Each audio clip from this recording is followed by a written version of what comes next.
On today's episode of the Wild Party Podcast, we're diving into the story of two inspiring entrepreneurs, Kristina Kubler and Corina Pfeffer, co-founders of Pipa Skin Care, a clean, pediatrician-approved skincare line created specifically for tweens. As moms and immigrants, Kristina and Corina saw a big gap in the beauty industry. While adults had access to clean products, kids were left with harsh formulas and confusing marketing. Out of both love and frustration, they built Pippa to give young people safe, fun, and effective skincare that supports healthy habits and confidence from the very beginning. In our conversation, we explore their journey from idea to action, including how they bootstrapped product development, how they incorporated design with analytics to build a strong digital presence, and how their brand has grown organically through social media and micro-influencers. We'll also talk about their commitment to sustainability, the importance of transparent marketing, and why design and packaging became such a crucial part of their success. Let's get the party started. Welcome to the Wild Party Podcast, where we celebrate the visionaries behind vegan, ethical, and sustainable business. In each episode, we'll dive deep into their journeys, uncovering the why behind their mission-driven business. I'm your host, Stephanie Lahart. Tune in with me for passionate discussions about overcoming challenges, innovative marketing strategies, and the power of using business as a force for good. So whether you're an entrepreneur seeking guidance or a conscious consumer wanting to support impactful brands, join us as we explore the stories behind the businesses that are changing the world for the better. Let's get the party started. Today, I have the pleasure of talking with Kristina Kubler and Corina Pfeffer, the co-founders of Pipa Skin Care. Now, they launched Pipa to fill a glaring gap in the clean beauty space, something that's safe, science-backed, and gentle for skincare for tweens, which I would have loved this in my tweens. I was part of the only thing you do to your skin is to decimate any acne you have, and that was brutal. But we're going to talk about that, ladies, because while the beauty industry has really made strides in the clean products for adults, options for younger skin are still full of harsh ingredients, like I just mentioned, and hormone disruptors and aggressive marketing to make you buy it all. I'm looking at you, Sephora. Okay, now Pippa was created to change that and empower kids with skincare that's pediatrician approved, cruelty-free, and made with clean and non-toxic ingredients, all the while helping them to build healthy habits and confidence from a young age. And we're going to talk about all of that and what it means to build a purpose-led beauty brand from the ground up. Welcome to the show, ladies. Thank you. Thank you for having us. As I mentioned a couple of minutes ago, where were you when I was in my tweens? I grew up in the 80s. The only thing that was served to me is very, very harsh, aggressive scrubbing, let's just say formulas. Yes. To get rid of whatever acne. They called it acne. It was just maybe you had a pimple or two, but man, they were going to go for it, right? So when I was introduced to your brand, I was like, oh my goodness, this is amazing. I want to hear all about it, how you guys started, and your journey along the way. So I love that we have two of you in here, and I want to get to both of your backgrounds because they're both so varied. But I do know a little bit about you, and that you're both from Venezuela. Yes, yes, we are. All three co-founders. We have a third co-founder, Clara, who is not in the call today, but she is also from Venezuela. Thank you for mentioning her. I did forget to mention her in the open. Yes, there is a third co-founder who could not join us today, but I did find it very interesting when I found out all three of you were raised in Venezuela, but it wasn't until you were over here in the US that you really reconnected and decided to start this brand together. So all the while, Kristina, you were actually in the skincare space already, and Corina, you were over in website design. So tell me about that initial conversation of like, I don't know, you're sitting over a glass of wine at happy hour. You're like, hey, our lives are going great. We all have children. Let's start a business. Well, it was sort of a little bit different, but yeah, we've been friends since we were little. We studied in the same school, Cori and I, and Clary's sort of a cousin to me. We have family related. But yeah, I started with this idea because my daughter wanted to use skincare, and since I'm an esthetician and I like very much all ingredient stuff and what to give to my children about that they put on their skin, I couldn't find anything that was cool enough for her to want to use, but safe enough for her skin and for this age that she's in. And that's when I decided to create my own brand. First, I live near Clary. Clary and I are neighbors, so we do exercise together. And I always was telling her what I wanted to do.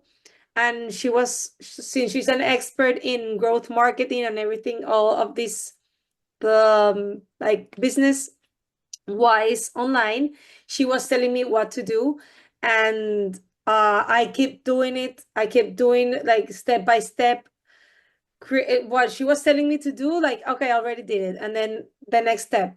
And I didn't know, and this is my first business that I start, and my first partners that I've had in my life, so I didn't expect anything. I just did what I wanted to do. Like, I have this dream and I wanted to achieve it, and that was my goal. And I just go step by step achieving what I want to like create in the future. And when I had everything done, like I had the lab that could make the product, I had the manufacturers that could make the bottles, I had the design, I have the name, the company that my daughter, her nickname is Pipa, and that's why it's called Pipa. She was my inspiration to create this. And when I have everything done, like my husband helped me like register the company. Okay, Clara, I'm here, what do I do next? And that's when she stepped in and she said, okay, let's do something together. I will help you in the part of growth marketing, all these online, because we want to sell it online, obviously, the brand.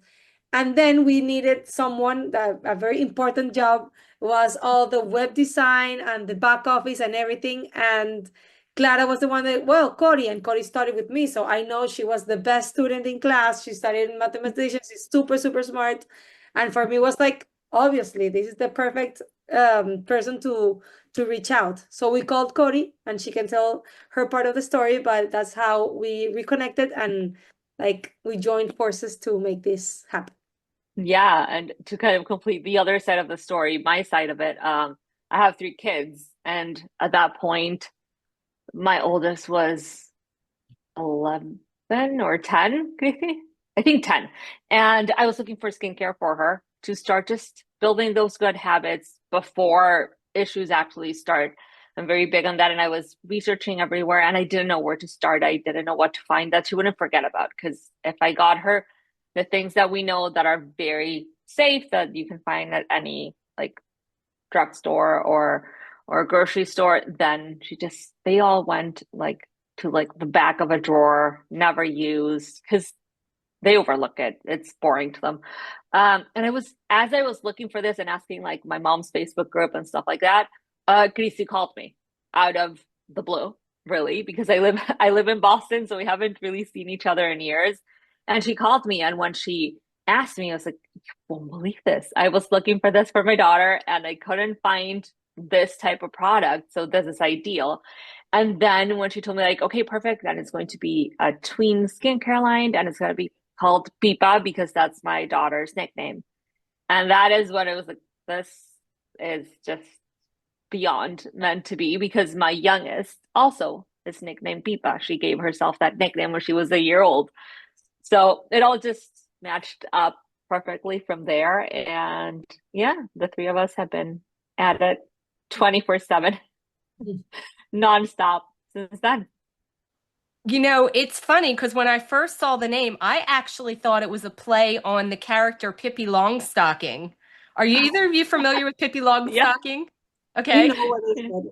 Okay, so Pippi Longstocking is from a children's book. I think it was, I don't even know, maybe 60s or 70s. She was like this little wild child, this adventure girl getting into like all these different like, stories and adventures and everything. And I think Disney even made a movie about her. And she Yeah. honestly was like my personal idol when I was younger. Like I wanted to be Pippi Longstocking That's because she great. was having so much fun, right? So when I saw your brand, I'm like, oh, maybe like they're really into Pippi Longstocking too. But then, hearing the story about the name with your both of your girls, I'm like, oh, that's so funny that, they both kind of gravitated toward that name because you touched on a couple of really important things and we're going to break all of them down. But number one is finding something that your kids are going to use.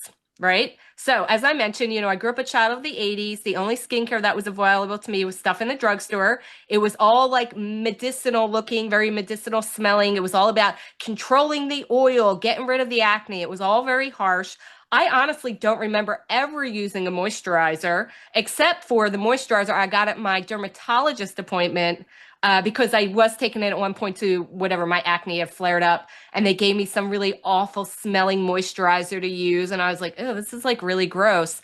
So I don't really think I took very good care of my skin. And I'm just saying, Mom, maybe you should pay for what I need to do now. Okay, that's another show. All right, but let's go back to when you were both saying, you kind of had this idea. So, Kristina, you were saying you had this idea for the skincare, and you really jumped over all the juicy parts of like what was the next step. Because it's one thing to say, I have this idea for this product, but then how do you get it made? Because you, as an esthetician, Kristina, you had a lot of knowledge about skincare and then could really focus on research and education for the younger sector. But then what does that look like then to figure out how you're going to get these products made and making sure that they are going to be as good for this tween market as you want them to be? Okay.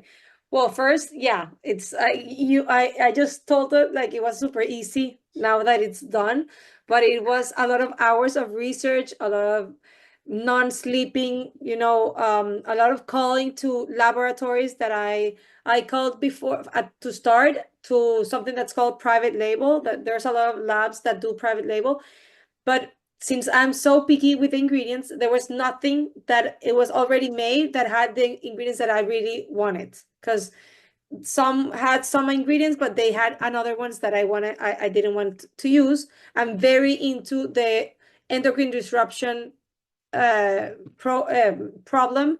And there's a lot of ingredients that say, okay, if you have a less percent of these, it won't matter. But then if you add 14 or 15 products a day, counting the laundry detergent or the perfume that you're using, the 10-step routine that the kids are using, then that can lead to a problem. That can be more than the percent that they say that it's not harmful. So I wanted to have that my products, they don't have anything that will disrupt their endocrine system, and also no allergens, so no fragrance, no synthetic dyes, no, very simple, clean ingredients that will actually do the work, that will clean, that will moisturize, but won't harsh their skin. And that it's a good feel that they have. So since I have the market in my house, I have my daughter that can test the products and her friends. It's very easy for me to know what's coming, what the kids will want. I think that's a very important thing. And Cody also has the market in her house. She has an 11-year-old girl that also can tell what she wants, what her friends want. So we are like always into this.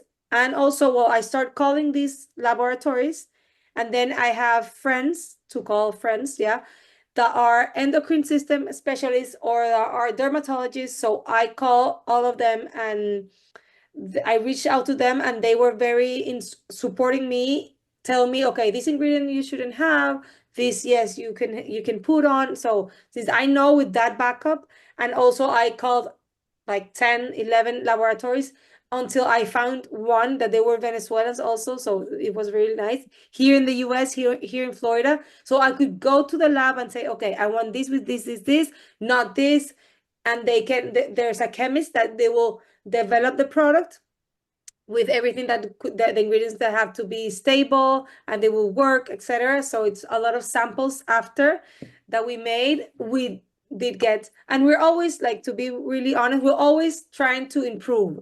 So for example, we had the sunscreen that it was after 8 samples a year in the making. Okay, we did it. And after the first batch, it leaves a little bit of white cast, and I didn't want to have white cast. So we need to do more samples, and I think it's until the sample number 15 that I think we're like doing good, and it's a very good now product. But yeah, we're always trying to hear what our public or our market want to say, and trying to make better and to do better.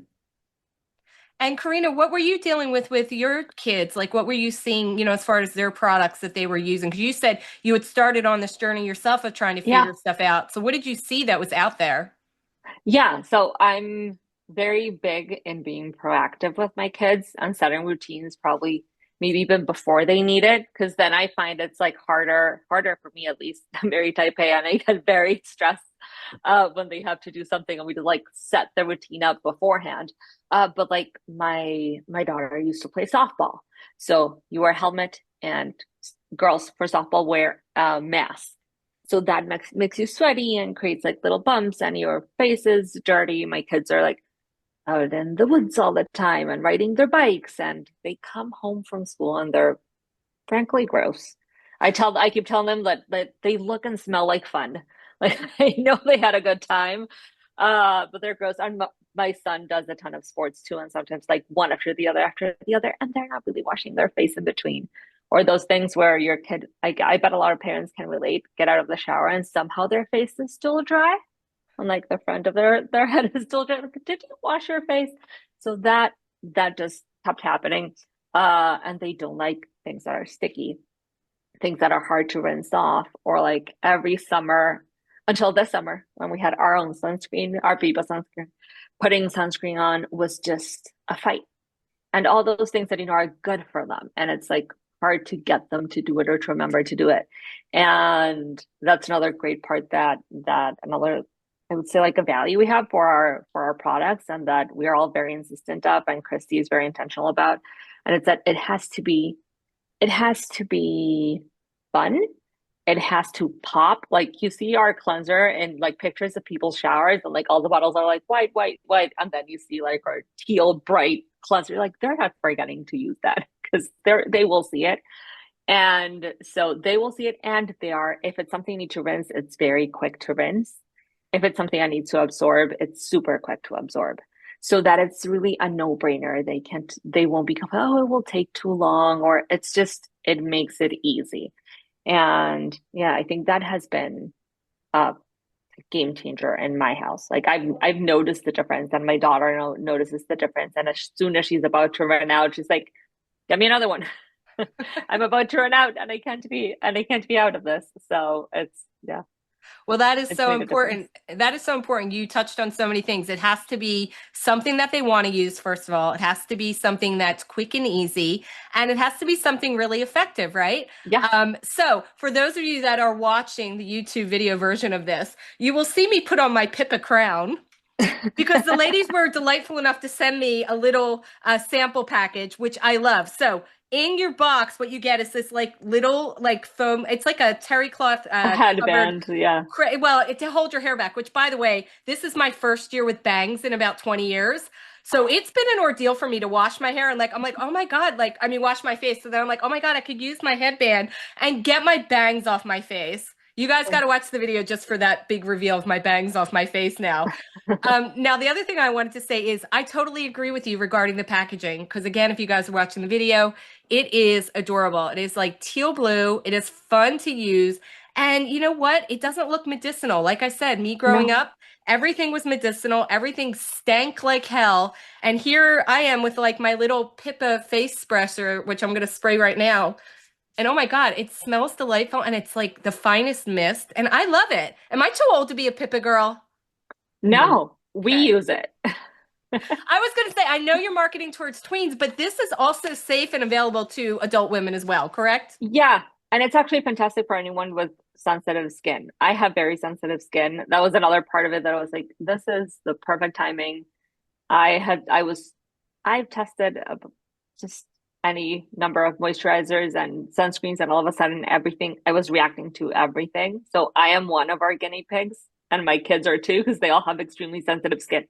So regardless of your age, even though it's geared towards tweens, a 2-year-old can use it, a 7-year-old can use it, and it will still work for everyone.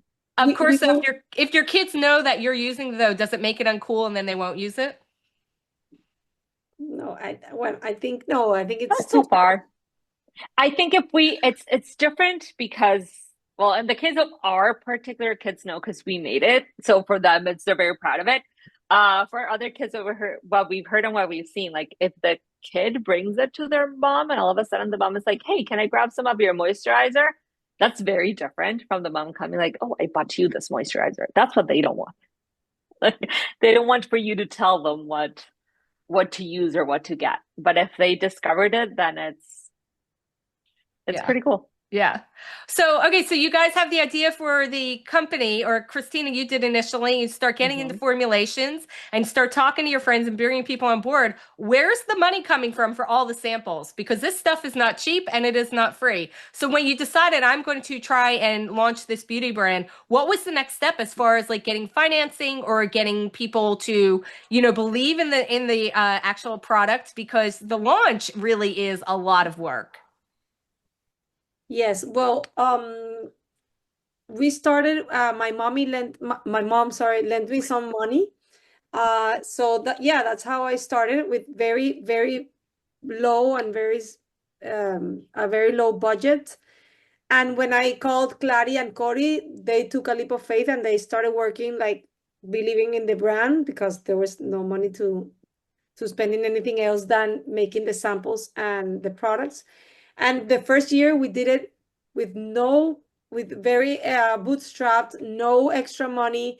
It was a year of like looking if we had a fit on the market, and I think we did. On Q4 we ran out of everything. It was crazy, and we didn't invest $1 in marketing. It was all organically. So that we said, okay, I think we have something that this is something that people like, and if they see it, they're gonna buy it. So this year, yeah, we raised a little bit of money, friends and family, and now we're trying to invest. But we started very bootstrapped, and yeah, it's been like we did it with our hands. We have worn all the hats because we're only three in the company, and people think that we're bigger than what we are. That's also a good and a bad thing. But yeah, we have wore all the hats and worked our, to not say the word, off to make this happen. Right. And so since this was direct to consumer, you immediately launched online. So Karina, talk to us a little bit Mhm. about what that's looked like as far as making sure that, your website is, doing the work that it needs to, because I will let you know, I also came from web design. Okay. Before I just got into the digital marketing side of it, and now launching the podcast. And still, I'm shocked to this day how people think they're going to put up a website and magically their business is now successful in making all this money. And as we know, Yeah. with the way the world's changed as far as everything is now mobile first, website Hmm. design has gone through a gigantic amount of iteration. So how are you making sure that you guys are really able to hit that market at all times and change with the times? Because, technology changes when we're sleeping. Let's just say that. Yes. Yeah, it does. So yeah, well, as I don't know the actual percentage, but I could bet it's like 90% or more of shops out there were on Shopify, which is great. Because there's a lot it helps with a lot of things. My background in web design definitely helps too. Anything we think of, be like, huh, I don't know, but it might be possible. Let me find out a way. And getting a way of doing it. But and you're completely right in what you're saying about people thinking like, okay, my website's up, I'm gonna hit publish, and all of a sudden I'm gonna have sales, and not really. It's more having the website be a tool for that when you're discovered through other avenues, then it's easy to understand, it's easy to find what you're looking for, that everything works impeccably, that it's mobile first, that checkout is really quick, just all those things. And that is just a bunch of testing, A/B testing. We've done a lot of it for messaging. Now I can't even remember which one it was, but the first like the first heading we had on our intro section that we loved, and we thought that one was the one that was going to fit. Turns out another one performed better. We switch. So we do that a lot with the website, and always making sure that the SEO is working, that everything is set up correctly. Yeah, just that all the setup is there, that it's easy to understand, that it's easy to navigate. And that people have all the information they want if they want to dig really deep and get into every single ingredient and get into just the nitty-gritty of all of our products, it's there. If not, you also have it readily accessible, like right at the top, images and things that will let you know that you're at the right place. But all the information is there. And regarding growing and getting the people to our website to purchase, it was a very fun, unexpected, wild ride, kind of, because like Kristi said, and it's shocking to all of last year, we didn't do any ads, like no Meta ads, Google ads, nothing, despite the fact that Gladys, our other co-founder, worked at Meta for 3 years. She is a growth marketer. That is what she did till January with her own consulting agency. Like, that is her expertise. And we didn't, I'm gonna say we didn't need it. Always, if you do it, to grow more. But because we were bootstrapped and we were so strapped for cash, we were able to put all of that into inventory because we were growing organically. A lot of it led by social media. So it was social media, email marketing, but I would say more social media, what really got us there and got people to our website.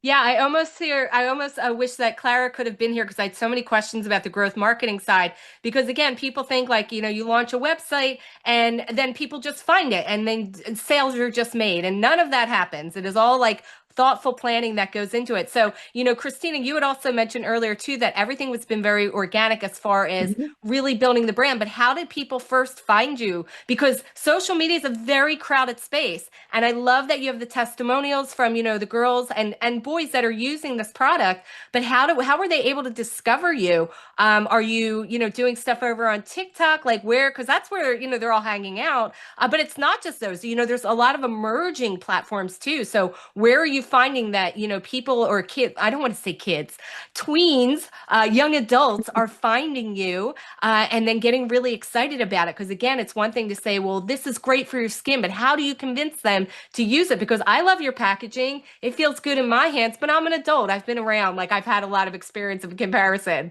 But how do they know it's going to work for them or that it's cool? So like, where are those conversations starting? Well, at first, since we started the Instagram account, obviously everything is from social media, and that's where the YouTube, the TikTok, the Instagram is where kids nowadays they like pass their time. So what we did is I started doing a lot of hours in Instagram and searching for influencers that were a little bit older than our demographic, but that they like to talk about skincare in their videos. So I reached out to these type of influencers, small influencers, well, some big, but nowadays the big ones, they want to charge, and we were super bootstrapped, and we only could gift our bundles to make PR.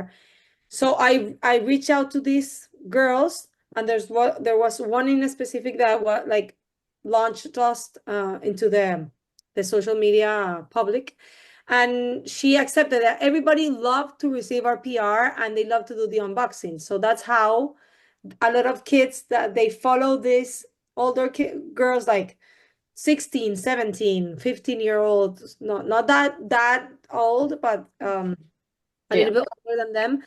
We send them and they open the box. They do like get ready with me with an unboxing video with Pipa, and that's how everybody like starting to know. Yeah, and we were lucky enough that, I mean, they're kids. We're not sending them the PR. Kristi didn't tell them like, I'll send this if you post this, or any sort of exchange. They're children and we're moms. So like, we get it on a very deep level. We just like, we're sending you this. Let us know what you think. We hope you love it. That's all. And they were so excited when I'm sorry, Mm-hmm. when they received it, when they opened it, when they tried the products, that just out of their own volition they wanted to, and they shared it, and like Chrissy said, it went viral. Like our initial plans, given the constraint that we had with budget and the plans, I remember talking with Gladio, I was like, okay, let's start to grow this little by little. So kind of like our kids, their friends, their schools, our towns, and then, you know, like growing with like them in Florida and me in Massachusetts, and like growing like that so people will slowly get to know it, and then like eventually have enough budget to invest in ads and all that. But this strategy, that is all Kristina, I have to say. It's all her brilliance of finding these girls and having the idea and believing in it and telling us like, this is the way, I'm going to send it to them and we'll see what happens. It worked out so well that right off the bat, we started selling all over the US, even internationally. We have a lot of international orders that pay incredible amounts for shipping that we wish weren't the case, but it is what it is. And yeah, and it all comes from that. And also we learned that all of our assumptions were wrong in a sense. We thought because we are millennials that, okay, millennials hang out on Instagram because that's what we had. That's where we started. And probably teens and tweens are on TikTok. Like that's what you would think. So we're like, okay, probably on Instagram, we'll talk to the parents. TikTok will figure out how to talk to the tweens. And turns out that there's a surprising amount of tweens on Instagram. Besides the point that our kids don't have social media, so we really didn't know. It was honestly a surprise. And yeah, and they are all, not all, a lot of tweens are there, and they follow these micro influencers, and that's how they found us.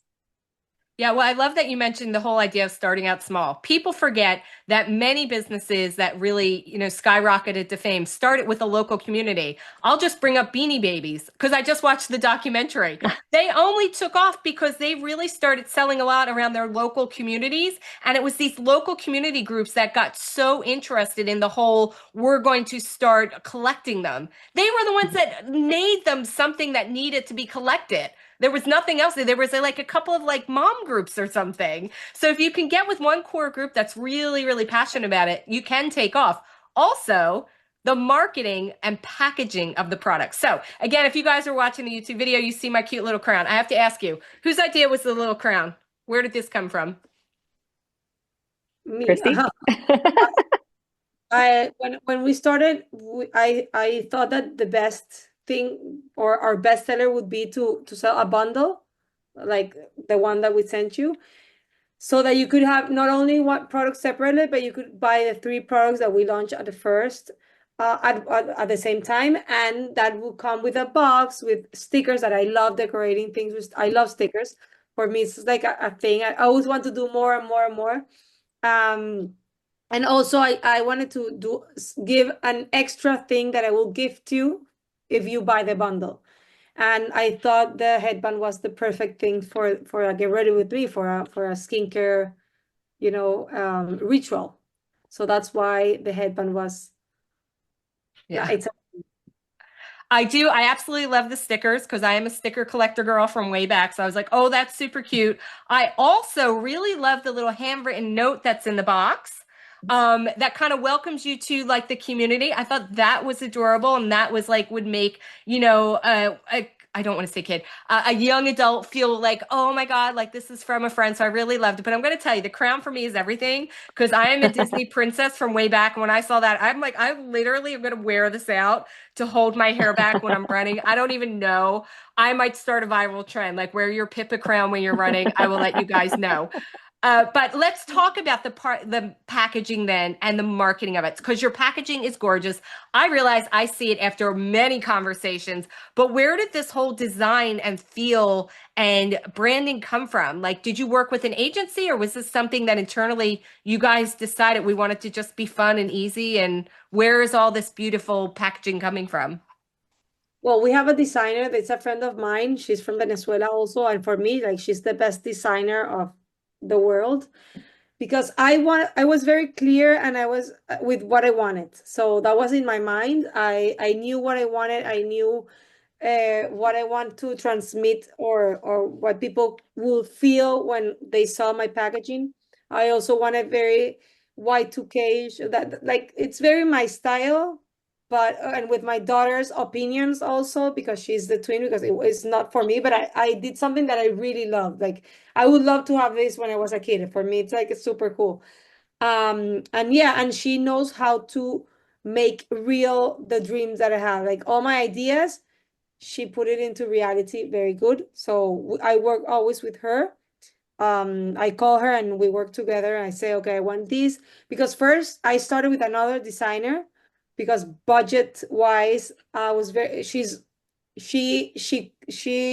charges what she like deserves, because she's the best, but I didn't have the budget, so I started with other people in Venezuela that they're good, but when I did everything that I was like doing the samples and the testing of the printing, the bottles, it was already called Pipa with the emoji and the eye like this. I wanted to do something that was whatever you will see this emoji, you say, okay, that's Pipa, like the Target sign or the Lululemon sign. I wanted to do something like that that had feelings, and every bottle has a different kind of face, everything. No, that was like my main idea. You could see, and all the bottles have different type of emojis. Like after we'll do something with emotions. I know we have a long way to go. But when I did it first, it was very techy. Like the words was very like computerized and everything. And when I printed on the colors, I wanted to do a check first with my designer, with Anna, that she's the one that does it right now. And when she saw it, she said, okay, you need to do this cannot be done, this is not good for shelves, this. And it was all like wrong. The idea was good, she told me, but everything like designer wise, what. So the in Venezuela with something, I don't know, Cory, you can tell it in English, lo barato sale caro, like Yeah. I, Ah, if you go with something there cheap. is a saying in English, but I can't remember right now. Like save a penny to, you know, whatever is cheap ends up being more expensive in the end. I can't remember the saying for it in English right now, but yeah. So well, I had to look for money from my sister-in-law to pay her, because I didn't have at that time. And I asked my sister-in-law, please, I need to borrow some money to pay Anna, because she's the best and I need to do this like the right way. And yeah, she lent me the money so I could pay Anna to make these designs. And yeah, I'm grateful for her that I could do that, because it's not this, it wouldn't be the same, or we wouldn't get this far without her. Yeah, so the saying I think you were thinking of was save a penny, spend a dollar, which is, Yes. yeah, which can be true in so many regards. Yeah. So again, like the packaging, looking at it now, it's very much on point. Like I could see, the age group, the tweens really gravitating to it and being like, oh, that's my brand, that's made for me. But you even went a step further because you're still really concerned, or not concerned, but interested in the sustainability of your packaging, which is something that is really important to myself and the audience. So you're actually members of Clean Hub, helping to protect oceans from plastic waste. So tell me, why was sustainability such a core value from the start? Well, I think it's pretty simple. It doesn't make sense for us to try to protect our kids and our kids collectively. So not only like ours, but kids out there, tweens out there, their health, their hormones, and what they're put on their body if we're not doing something also to protect the planet. It doesn't match. You can't have one without the other.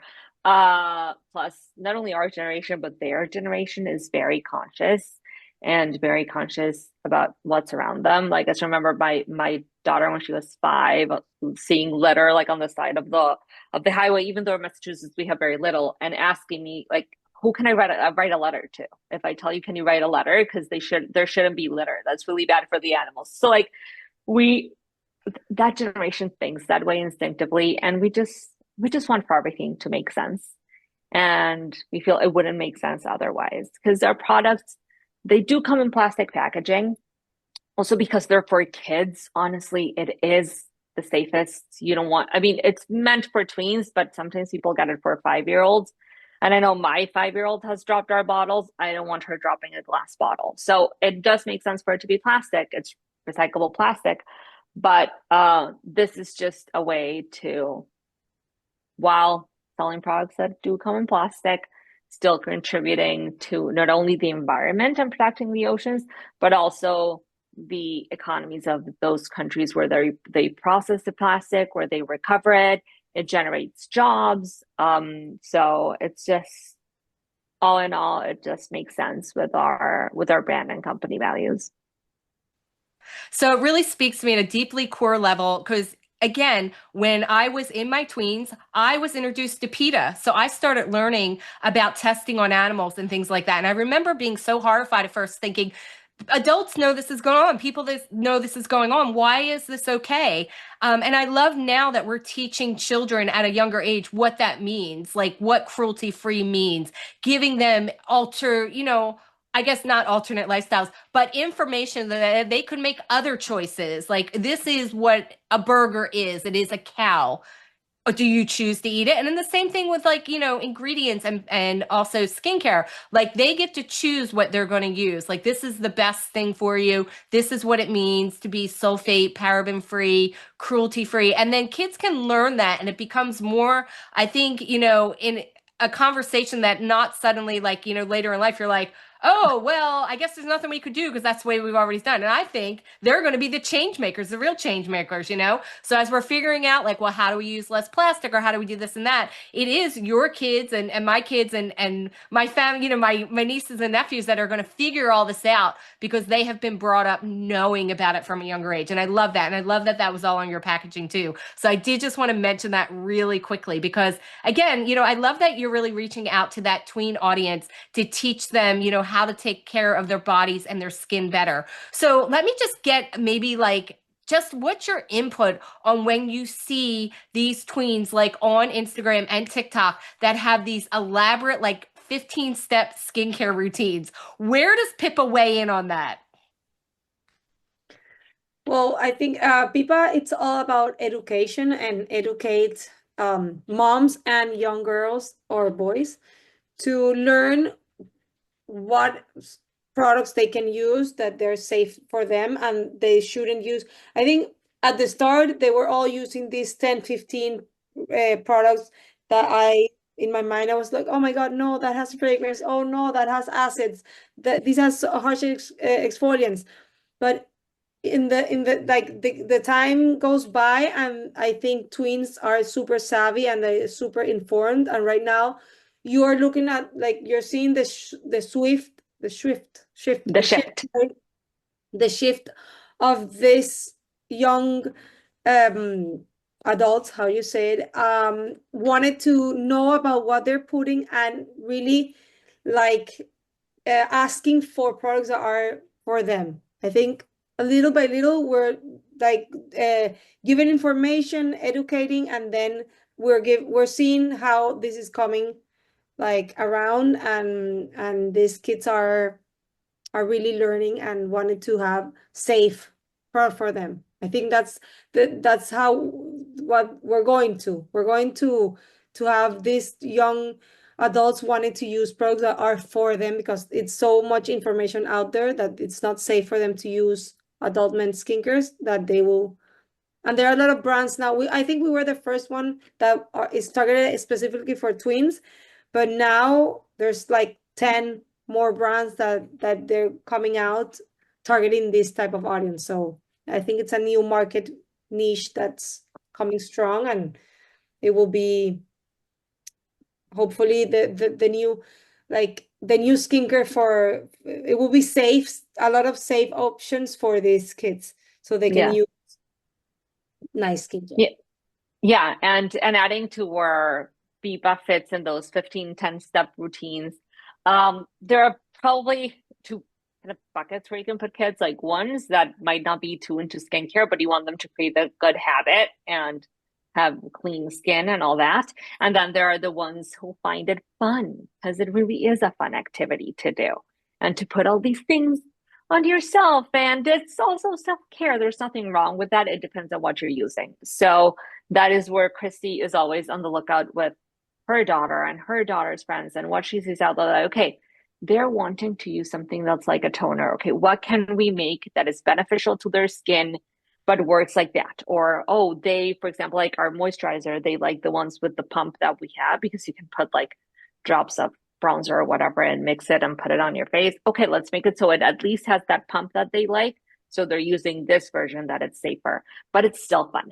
And in our pipeline that keeps getting longer and longer and longer of products we want to make and that Christy dreams about, it's always along those lines. Like, what do they want to use and what can we offer them that is better for them, but still fulfills that need to have fun and to have it in their routine and make it part of like that special time for themselves. And I also love that this really is for all genders, or non-binary included, that, Absolutely. everyone can use this. This is not just directed to, I mean, I know I spent a lot of time talking about the crown, but all genders get to wear the crown. Anybody, because it is fun. It does make you feel special. And it really does hold your bangs back when you're washing your face. Once again, like I said, I just revisited bangs for the first time in 20 years. And I was at a loss at first about what to do with my face as I was trying to wash again. Okay, but with that said, we're coming to the end of our conversation. I love talking to both of you ladies. Maybe next time we could get Clara on here as well, because there's so many other things we could talk about as your product line develops. So tell everybody who's listening where they can find you online, because I know they're going to want to, run out and check this out for maybe the tweens in their life. Yes, absolutely. So you can find us at pipastics.com or pipaskincare.com. They both direct to our website. And for all of your amazing listeners, they can use the code WILDPARTY15 for 15% off their first order with us. Oh, that's awesome. Thank you so much for that. And also go check out their Instagram and their TikTok. They're both amazing. You can see the tweens using the products.